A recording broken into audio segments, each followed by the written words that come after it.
Hey guys, what's up? This is Ian, and this is the second episode of DWI. Roll intro. I probably don't have an intro yet. Today, I was inspired. Usually I take my small little Subaru down to work and do the commute that way. But I had to pick some stuff up from my office and bring it in. I have these two big shelves in the back of the truck right now, and they need to go with me, which brings me to my point. Size matters. I'm pretty sure we all believe that. What I mean is, a lot of people don't actually know where the edges of their cars are. When you see things like a car with a very distinctly pole-shaped dent in the rear, usually means they backed up into something, which probably means they have no idea where the back end of their car is.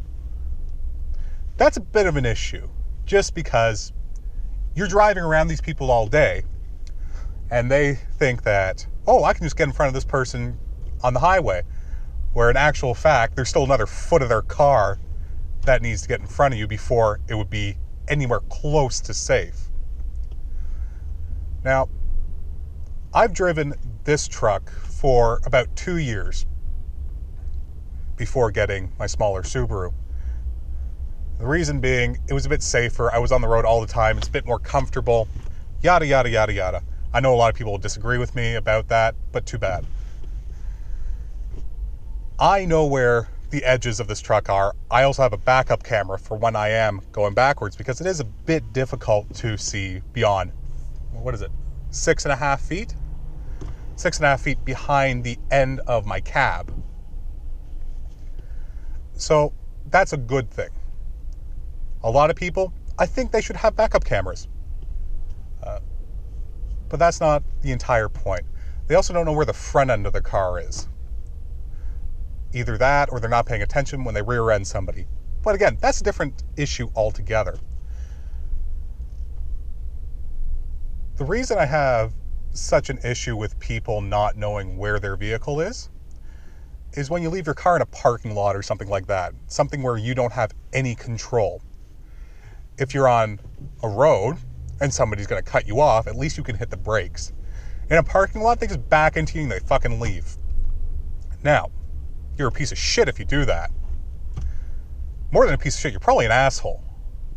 Why this should matter to everybody is because we're liable for the things that other people do to our property, i.e. our cars.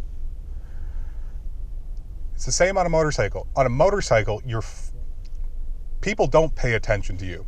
You have to be fully aware all the time. You have to take responsibility for their actions most of the time, because you have to react before they even know what they're going to do. Somebody's going to cut you off, you get hit in a car. If it's hard enough, the airbag goes off, you have a bruise, whatever. If it happens on a motorcycle, somebody cuts you off and hits you, and you're sliding along a road, you have either a piece of leather or Kevlar or something like that to protect you, and a helmet. That's a lot less protection than a steel body around you or an aluminum body or something like that. What frustrates me about this whole thing is people don't want to take responsibility for it. If I were to merge into the other lane and somebody were to rear end me and say, oh, well, you shouldn't have merged in front of me. Well, actually, asshole, it's your job to allow me in, and also my job to make sure it's safe. However, if you are not paying attention and you hit me, it's your fault. A lot of it comes down to improper training.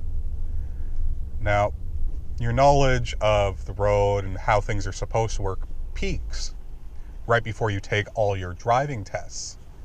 So you figure these people would be the best at it. However, they have no experience. Experience does count for a lot. However, a lot of people rely way too much on their experience. So things like right of way, they just completely forget. Say you're sitting at 4 stop signs, the person to the right goes next. A lot of people will just go, oh, fuck it, no, nobody else is going, so I'm going to go.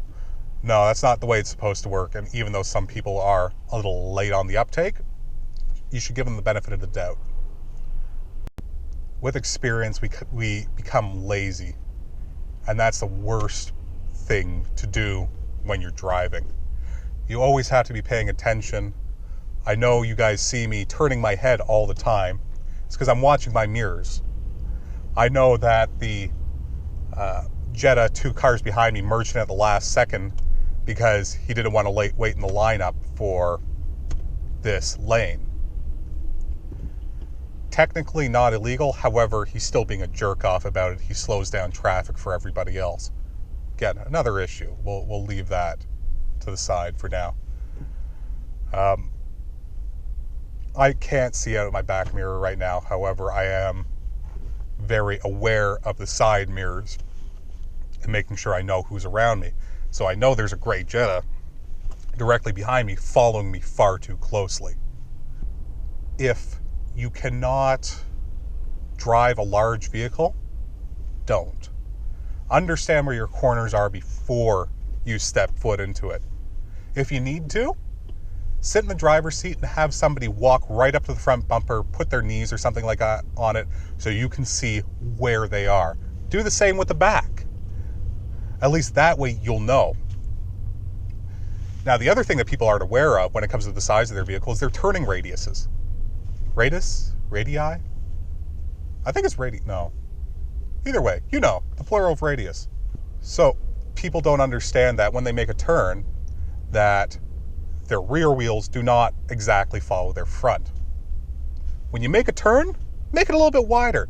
Don't make it so fucking wide that you go out in somebody else's lane, though, because you're an asshole at that point. You don't know what your car is capable of, which is a big issue altogether. You see this the most on a passenger side, when somebody has made a turn too tightly and they don't know where their vehicle is going to end up, and they have that big-ass yellow mark.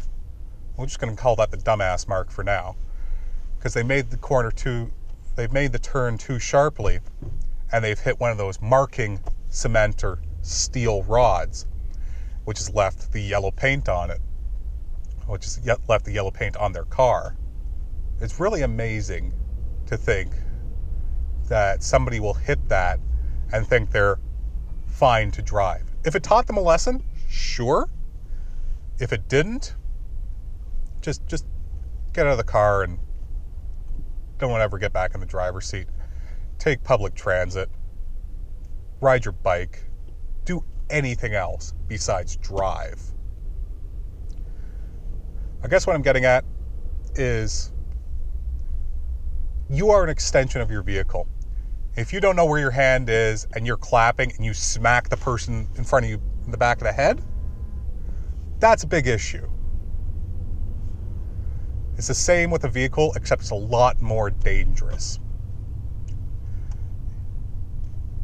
Either way, I think that's where I'm going to end it for today, guys. Remember, don't drink and drive, don't text and drive. And you know what? Just fucking drive. Now, if you like this, like, comment, subscribe. If you don't, I don't really care what you do. Either way, have a good day, guys, and just fucking drive.